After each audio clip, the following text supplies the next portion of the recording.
Thank you everybody so much for attending our Test Prep Strategies webinar hosted by InnerOrbit. We'll go ahead and introduce ourselves a little bit. My name is Emily. My pronouns are she, her. I was a high school chemistry teacher for 10 years.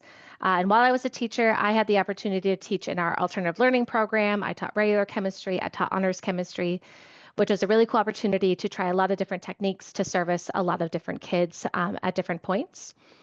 When I was in the classroom, I considered myself to be an NGSS pioneer and advocate in my science department. That's the nerdy corner I was kind of talking about there. During my time, I was also a PLC lead for a lot of data-driven dialogue that we would have within our department. And now I have the wonderful ability to partner with districts to help them implement InnerOrbit within their own schools and within their classrooms. And despite the fact that it has been -30 over here in Minnesota, I would rather be cold than hot. I don't do well when it gets hot. I like it overheated and sweaty and it's gross. So if I honestly had to pick, I would rather be cold, just maybe not this cold. Julia, if you want to go ahead and introduce yourself. Of course. And my name is Julia Mota. My pronouns are she, her too. And I was a teacher and tutor for elementary students in the Dominican Republic about a few years ago. And now I've been supporting teachers and districts with their NGSS implementation for the past 3 years. My job at InnerOrbit is mostly to partner and provide guidance to schools and districts implementing assessments in their NGSS instructions. And I honestly, Emily, I disagree. I've never been sick because it's too warm.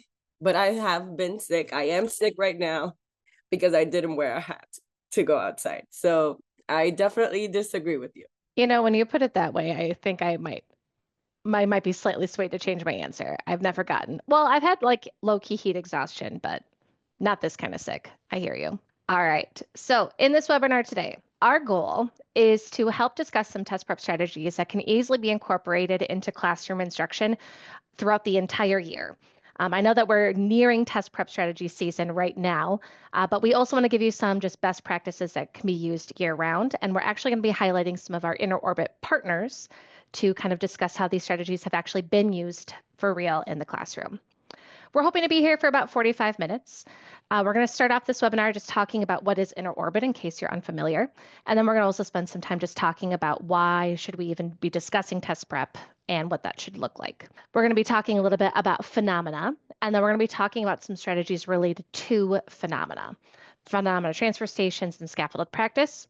Then we're going to talk about data collection and 3 strategies centered around that data collection. So hopefully y'all are ready to go. Let's make it so and get it done. So what is InnerOrbit? For those of you who are not familiar, InnerOrbit is kind of 3 main things. The first is phenomena. So we like to engage our students who are using our site with novel, interesting, real life situations or problems. So we really want students to be able to make sense of something they haven't seen before and engage them in something unique. So all of our assessment items on InnerOrbit are actually clustered around some interesting new novel phenomena. Speaking of questions, that is the other thing we are. We are an assessment platform, and currently we have over 10,000 different assessment items that are all aligned to the NGSS. So we have some amazing content writers that work with the performance expectations from the NGSS and write different questions at different levels of rigor to satisfy that performance expectation. One of the things I think we do really well is we slowly scaffold students up to be able to answer rigorous 3-dimensional questions. So we start off with like simple 1-dimensional content-only prior knowledge questions. Then we kind of level up to on-grade level content questions. And then we look at some 2D questions incorporating the cross-cutting concept in the science and engineering practice. And finally, then we can get students answering those 3-dimensional rigorous questions, which a lot of students are going to see on state tests coming up here. And then the last thing is I'm really proud of our data. I think our data is really cool. Again, talking about like living in this little nerdy corner here. So not only do you get data from InnerOrbit just on how students did on certain questions or did on certain assessments, but we also tie in those different dimensions from the NGSS. So you can specifically look and see how are students doing on a specific science and engineering practice? How are they doing on a specific cross-cutting concept? You can see how they're doing on current grade level knowledge, prior grade level knowledge. You can see which specific functions of the SCPs they've been tested on and what you need to improve. So we like to have very specific, actionable data that we can collect from all of our assessment items. So that's a little bit about us. Now, let's spend some time talking about why test prep. Why are we all here, other than the fact that we all know that our students are taking tests in a couple of months? We believe here at InnerOrbit that preparing for state tests should be something that is kind of incorporated through the entire school year. I know at least when I was in the classroom, I would have that panic maybe like a month before and be like, oh shoot, maybe I should like show them some questions or do some practice tests. But that kind of panicky, rapid strategy of trying to incorporate something you haven't already been doing can feel a little disingenuous and a little half-hearted. And so the strategies that we're going to be giving you are not necessarily just test prep, but they're designed to help prepare students throughout the entire year and are best practices that can be used throughout the entire year. So if your instruction and your assessments are already modeling state tests, then you don't necessarily need to have this like panicked moment of doing test prep because students are already familiar with the testing environment and the testing structure that they're going to be taking. And then we get the joy to see if they've learned anything throughout this process. So we're going to be talking about 5 different test prep strategies that you can use, not just right now, but throughout the entire school year if you choose. The first 2 are going to be centered around this idea of exposing students to novel phenomena. And we'll talk a little bit about what that is and why we're doing that here in a moment. And then the last 3 strategies we're going to be talking about focus on data collection. So different ways to collect and leverage data in order to make sure that your students are prepared for state assessments. Now, these 5 strategies, we will admit, all discuss InnerOrbit and how InnerOrbit can be used to use these strategies. Though we want to be really clear that InnerOrbit isn't necessary to implement these strategies. So everything that we're talking about as far as looking at novel phenomena or data collection, you can use with your own tools and your own resources. We're just going to be highlighting how InnerOrbit can be used as a specific tool to use these strategies and highlighting how some of our partners who've been using InnerOrbit for a while now have been using these strategies in their schools and districts. So phenomena what? I feel like this word phenomena with the NGSS has been thrown around quite a bit, and it's something that is a huge anchoring part of the NGSS and with state testing. But what actually is it, and what are we trying to get students to be able to do with it? So a lot of state tests are now starting to cluster assessment items around some particular novel phenomena, essentially something that students haven't necessarily seen or experienced before. And the reason why we're doing this is because we want students to be able to apply what they've already learned, what they've already done to new situations. And our state tests are replicating that same process. So we want students to be able to look at this and not panic that they've never heard of Amazon river dolphins before. We want them to be able to look at this and apply what they've already learned into this novel new situation. Now, in order for students not to panic when they see Amazon river dolphins, is to hopefully give them as many experiences with novel phenomena ahead of time. The more students are trying to make sense of something new, the more comfortable they are going to be flexing what they've already learned in that new novel environment. And that's what these next 2 test prep strategies are going to be about. So Julia, if you want to go ahead and lead us a little bit on what these strategies are and how they can be used, that would be awesome. Well, thank you, Emily. Now we're going to dive into our first 2 strategies that are phenomenon-based. And the first one are our phenomena transfer stations. And now the idea here is really simple, but it's really powerful. So we're giving students the chance to take what they learned from a curricular phenomenon, think of it as the storyline they've been following, and apply those skills and knowledge to a completely new phenomenon. And the reason why this is important is because it goes well beyond just remembering what they learned. It is about encouraging sense making, which is that deeper process of connecting their science knowledge to new situation. And honestly, this is where we really see mastery. It's not about regurgitating facts, but actually showing that they can think critically and apply what they know to novel situations. Plus, it's also a great way to measure if they truly understand the concepts or if they were just memorizing the details of that first phenomenon, because at the end of the day, we want them thinking like scientists, and we want them to be able to grapple with that uncertainty and have that productive struggle with that. So I want to highlight a great example from one of our partners that was Wycomico County Public Schools in Maryland. And they've done some amazing work with their elementary students to really deepen connections and spark curiosity around phenomena. So here's what they did. They developed assessments based on the same standard, but instead of sticking with just one phenomenon, they introduced different phenomena for students to explore in different groups. And this variety helped students make broader connections and kept them engaged with the phenomena that they were exploring. To guide them through, they used scaffolded formative questions. So building students' understanding step by step until they were ready to tackle a more rigorous sense-making question.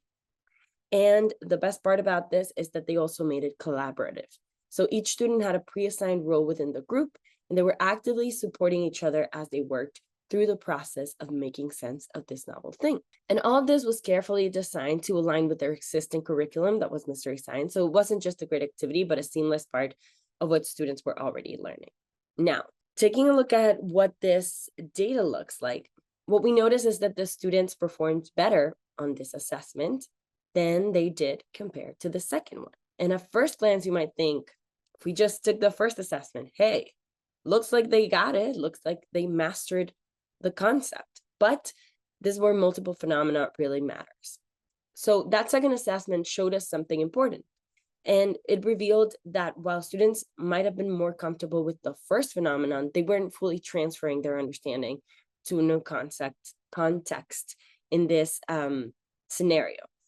And this is exactly why it's so important to provide opportunities for students to engage with multiple phenomena. So the goal here isn't just for them to succeed on one assessment, is to help them build that flexible understanding that they can apply anywhere. So even though we're not hyper-focused on data when we do transfer stations, because it's not about data collection, this does give us a little bit of insight that sometimes it seems like students got it, they were able to answer questions, but it just means that they feel really familiar with one type of phenomena.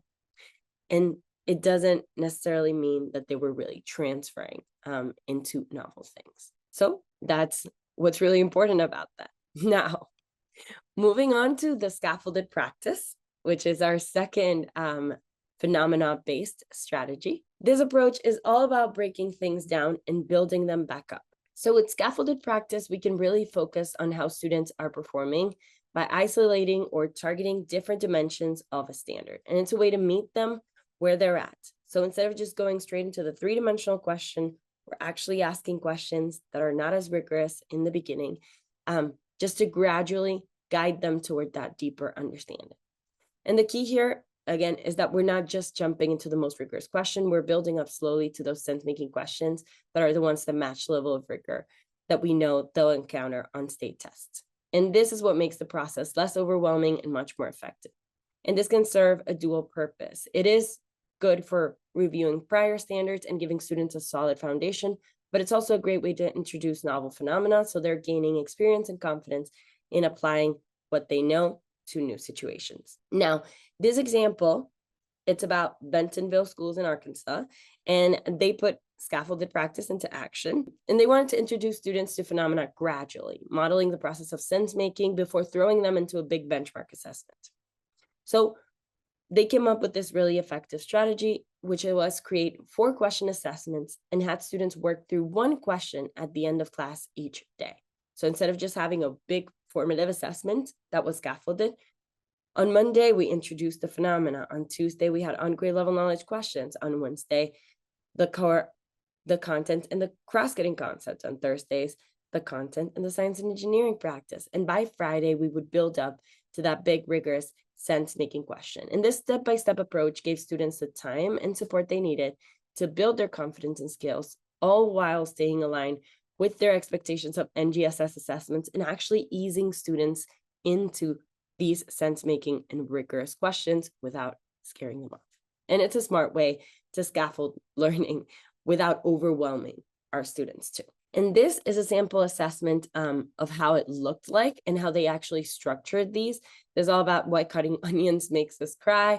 They started with DCI only questions, then DCI and cross-cutting concepts, and DCI and SCPs, and finally our three-dimensional sense-making question. And once they did that towards the end of the week, they click submit, and that's when they would be done with what this assessment was. But they could always go back and change their answers as their understanding of the phenomena and of the lesson deepened in their process. Now over to Emily to talk a little bit, to introduce a little bit more about some of these data-focused strategies. Awesome. Thank you, Julia. And thank you so much for walking us through those different strategies. So as science educators, we all know the importance of data. And I think we all like data a little bit. But sometimes when you have an overwhelming amount of data, it's kind of hard to siphon through it a little bit and really see what you can do with this. So what I wanted to highlight here is this is actually an answer key from the LEAP science test that is given in Louisiana. And if you look here, this would be question number 1, and it's looking at the performance expectation for ESS 2.2. And this question would be assessing the SCP, analyzing and interpreting data, the DCI, and the CCC. And if you look through here, every single question will tell you which elements, which dimensions from the performance expectation are going to be assessed. So as you can see here, we have a 3-dimensional question, so looking at all 3 dimensions of the performance expectation, a 2-dimensional question that is focusing on the cross-cutting concept, another 3-dimensional, and a 2-dimensional that is looking at the SCP. So what I wanted to highlight here is this idea that while there's a lot of material that could be assessed on the state tests, there are really only 8 SCPs and those 8 cross-cutting concepts. And those are something that is going to be constantly re-looked at and reassessed throughout the state test, as well as some of these overarching content area ideas. And so while you are getting your students ready for state testing, if you can kind of look and see where your students are exhibiting certain strengths and certain weaknesses amongst those 3 dimensions, the DCI, the SCP, and the CCC, you can start to give them some additional support in those potential problem areas. And those are what our next strategies are going to be about that Julia is going to highlight here. Well, thank you. Our first strategy, focused on data collection, is actually common formative assessments. And I know, as the name says it, common assessments, they're very common too. But these are such a valuable tool because they give teachers targeted 3-dimensional student data that's easier to analyze and break down. And it's not just about looking at the big picture in this case, like what a big benchmark would be like, but it's focusing on a single topic or performance expectation while breaking down detailed data for each dimension. And this allows teachers to collaboratively answer the question of how our students are doing right now on this specific performance expectation. And more importantly, it also helps us identify those opportunity areas, which are those spots where a quick instructional shifts could make all the difference when we're talking about these test prep strategies. And the beauty of this approach is that it's all about being proactive. So instead of waiting until the end of a unit assessment cycle, or instead of saying, oh, we have 2 benchmarks a year, we're able to adjust instruction in real time to meet students' need a little bit better. So it's really powerful to ensure that each student has support where they need to succeed. Now, onto our example, let's look at Oklahoma City Public Schools. And they were facing a big challenge with their existing assessment system, and it just wasn't giving them the information that they needed to predict student outcomes for the OSTP, which is the Oklahoma State Assessment. So one major issue was that their assessments were heavily focused on content-only questions a few years ago now. And while these questions measured what students could memorize or recall, they didn't align with NGSS performance expectations or the standard's emphasis on 3-dimensional learning. So this is all what students were used to now. Now, the misalignment left teachers and students struggling, and without a system that reflected NGSS practices, it was hard for them to provide opportunities for students to practice transferring their knowledge into real-world scenarios. So their science leader, Dan Covey, came up with this strategy with backwards planning. So first, what they did was determine the end goal. And for this, they needed to ask and define what are those standards that they need students to be able to master by the time that they leave school. Then they moved on to standard bundling. Here they figured out a structure where standards are bundled together to narrow down the step to achieve this end game. And after that, they identified these priority standards in PLCs by understanding a little bit more in depth the progression of these standards and determining what those next steps were. And finally, they created the assessments, and they developed different versions of CFAs with different phenomena and different questions to give students multiple opportunities to transfer their knowledge into different scenarios, as they would have to do it on a standardized test. Now, I'm really excited to show you what the data looked like for them. So this is really awesome because it shows how students improved across all 3 dimensions of one of these focus standards that the district chose.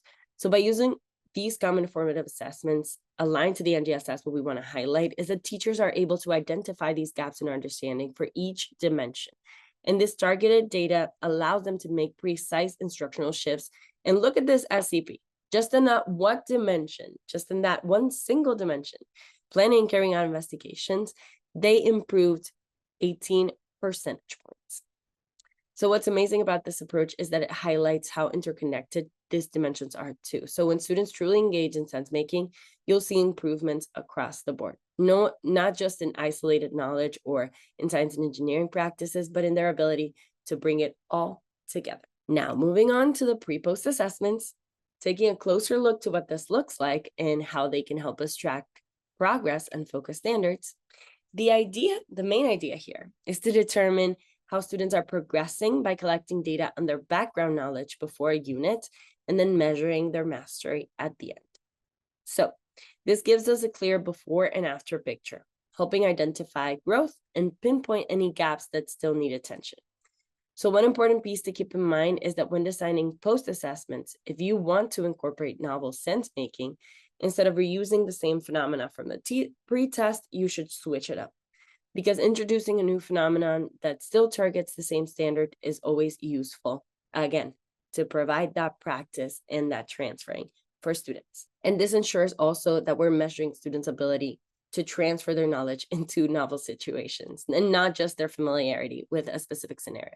So for this data to be accurate, it's critical to keep the number and rigor of questions per performance expectation consistent between the pre and post assessment. I wouldn't be able to do just a one-dimensional assessment questions with one-dimensional questions first, and then just 3-dimensional questions, because that wouldn't be the same snapshot when I'm looking at the data. The data would look really different, and I wouldn't be really assessing the same things. So keeping the same level of rigor is always important when we're looking at pre-post assessments. Now, the district that we chose to highlight here was Norwalk, Connecticut. And here, an example of how they use pre-post assessments to track students' growth was that middle school educators, they wanted a deeper understanding of how their students were progressing, not just in content, but across all 3 dimensions. So they were especially focused on seeing growth in the crucial skills that students needed throughout the school year. Now, to do this, they selected 7 focus standards. If we compare this to the CFA, we're choosing just 1 focus standard. In this one, they chose 7. And they chose phenomena that were aligned to each of these standards. And what's really smart about their approach is how they structured assessment. So they created 3 different versions of each assessment, one for the beginning, one for the middle of the year, and one for the end of the year.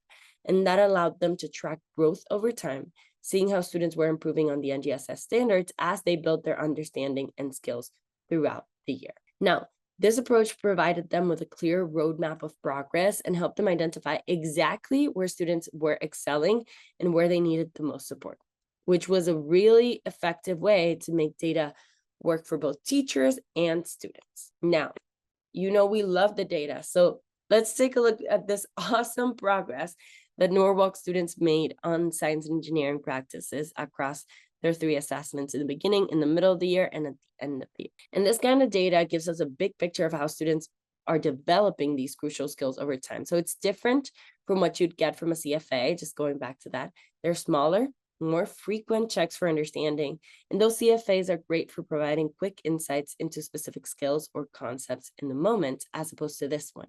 Because both of these strategies, CFAs and pre-post assessments, have their place in NGSS aligned instruction.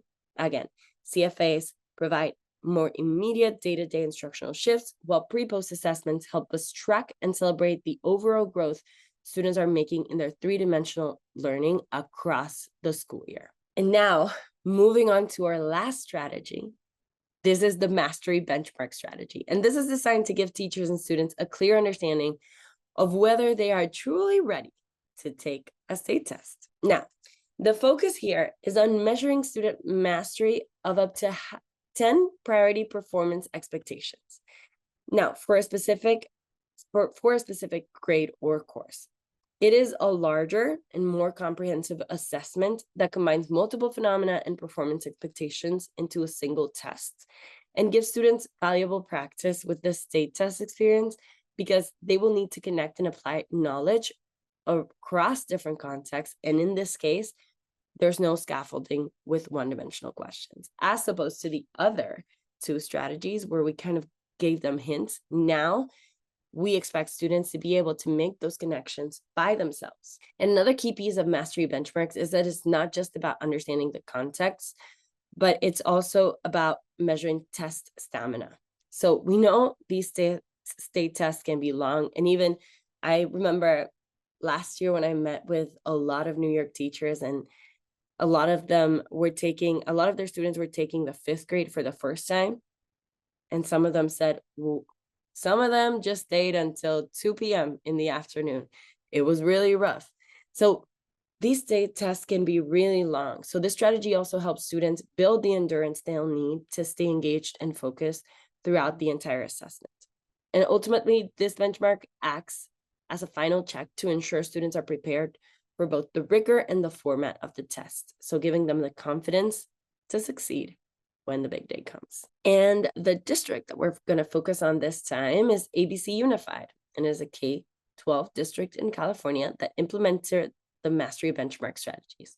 And this district prioritized test prep from day one of instruction. They made sure assessment was an inherent part of the instructional cycle, and it wasn't just about preparing for the state test. It was about integrating assessment as a tool continuously to inform and improve instruction throughout the year. And as a result, they collected high quality data that gave teachers actionable insights into student progress. And their PLCs also played a key role here, with educators coming together to analyze the data, share strategies that were working, and collaborate on ways to address challenges. Additionally, they tied these efforts into professional development for their teachers, and they focused on areas that were using data effectively and creating meaningful opportunities for students to build test stamina again and master rigorous standards. So the combination of ongoing assessment, data-driven collaboration, and professional growth was what ensured their students were well prepared, not just for the state test, but actually for long-term success in science, learning, and in NGSS implementation. And now for this last piece of data, this is amazing because we look at the district-wide data, and this is what's great about mastery benchmarks, that it's really useful when we have multiple schools in the district and we want to share those successful strategies and what's working and what we really need to hone in on. So this is great quality data across multiple performance expectations. And in this case, we're highlighting the SCPs. So this data allows educators to see trends at a district level and identify where students are excelling and where they there still is some room for growth. So for example, here we see that students are doing well in constructing explanations and designing solutions across different school sites, which is fantastic. But this data also shows that they're finding it more challenging to engage in argument from evidence and to develop and use models. And this is where the real power of these benchmarks comes in. They spark PLC conversations, and teachers can dive into this data and identify specific areas of need, share those successful strategies across different school sites. If there's something going on in all the schools, then we can share it with school number 3 with construction explanation and designing solutions, so they can actually catch up to the level that we're doing. If there's a strategy that's been used across all that. It's all about collaboration and using the data to ensure students are growing across dimensions.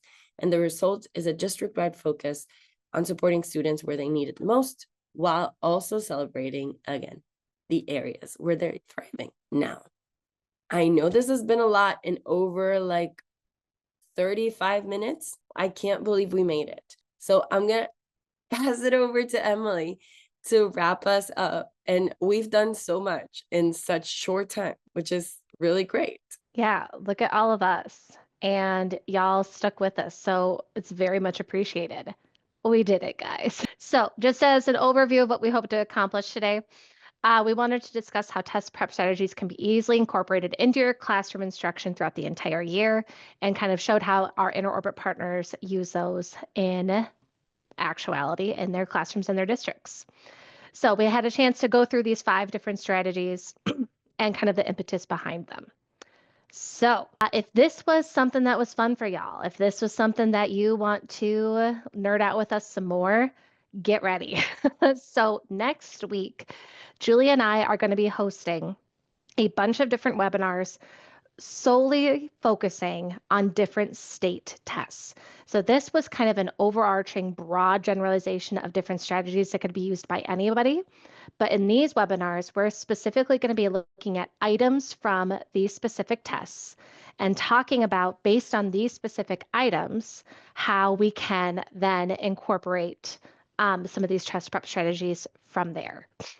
We would love it if you could find some time to meet with us. So Julia can go ahead here and drop a link in the chat. And if you click this link, that will give you a chance to book some time to talk to either Julia or myself. Now is a great time to pilot InnerOrbit because you can actually use some of these test prep strategies with InnerOrbit in getting ready for your state tests this spring. So this is actually an opportune time to give it a go. Thank you so much for attending today, and we hope that you are able to find something helpful and useful that you can take back to your classrooms and to your teachers. So thank you so much.